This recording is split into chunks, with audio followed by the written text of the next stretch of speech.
السلام عليكم، ازيكم يا حبايبي؟ عاملين ايه؟ يا رب تكونوا بخير. احنا بقى جبنا لكم الكافيهات لحد هنا من اول الصيف كده، احنا واخدينه من اوله كده لحد اخر الصيف، وهنفضل كده نعمل في عصاير وكل ما هو جديد كده علشان خاطر الصيف وعشان ترتيب كده الصيف لينا نرتب على قلوبنا كده في الحر ده.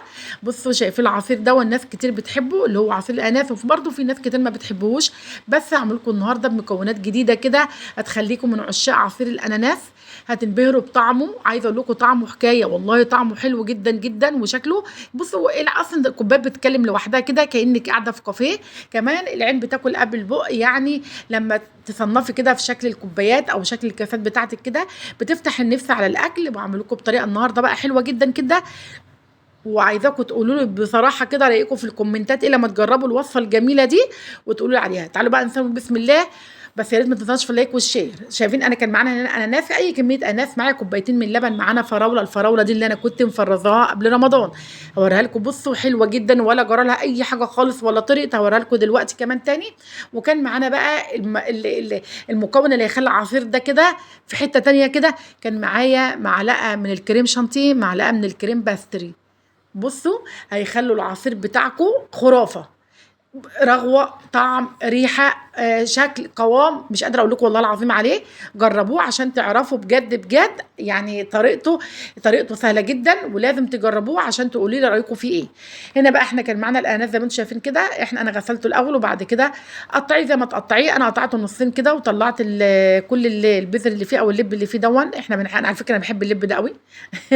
بس ده صغير يعني مش كبير. المهم هقطعه مكعبات كده، كبيره صغيره اي حاجه، هي بتقطعيها كده مكعبات عشوائي او شرايح ما فيش مشكله.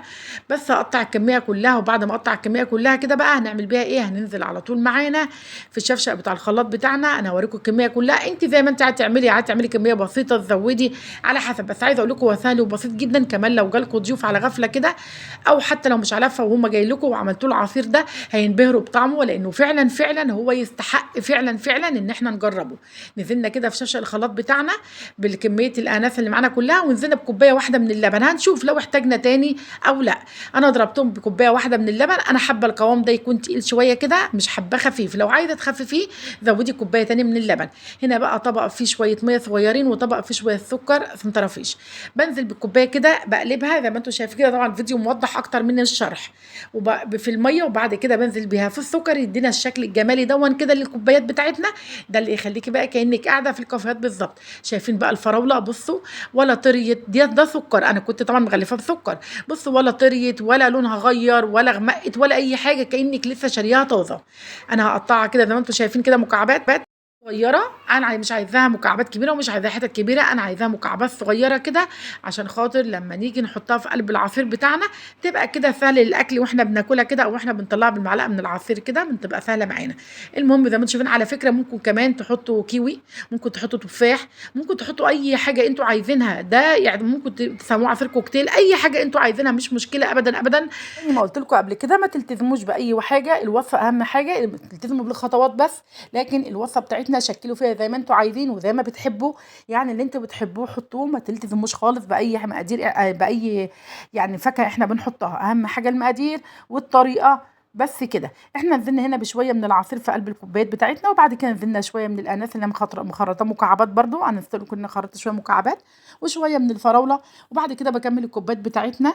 وزي ما انتم شايفين كده بصوا هنزل بقى على الوش كده معاه بشويه من الفاكهه اللي معايا اللي هو الاناناس والفراوله. وقلت لكم لو انتوا عايزين اي فاكهه تحطوها حطوها. تمام. شايفين بقى منظرها شكلها معانا الشاليمو، معانا زينتها كده بشكل بسيط، شكله تحفه جدا يفتح النفس فعلا فعلا يعني. ولو حد ما بيحبش عصير الاناناس، لو جربتوه بالطريقه بتاعتي دي وبالمكونات بتاعتي دي هتعشقوه، مش هتبطلوا تاكلوه. ممكن كمان تحطوا له ايس كريم، ممكن تحطوا له اي فاكهه انتوا عايزين. زي ما قلت لكم ابدعوا كده زي ما قال الكتاب كده لاولادكم، وكل حاجه من دي هتطلع حلوه والله العظيم. بس انا عايزاكم تجربوا العصير ده بالطريقه بتاعتي دي وبالمكونات دي، والله هتعجبكم جدا جدا جدا وكل حاجه. والعصير هيعجبكم جدا. لو عجبكم بقى الوصفه بتاعتنا النهارده ما تنسانيش في اللايك والشير وتفعيل الجرس، ده رايكم يهمني جدا في الكومنتات، ويا ريت تقولوا لي رايكم بجد بجد يعني عجبكم او لا. والسلام عليكم ورحمه الله وبركاته.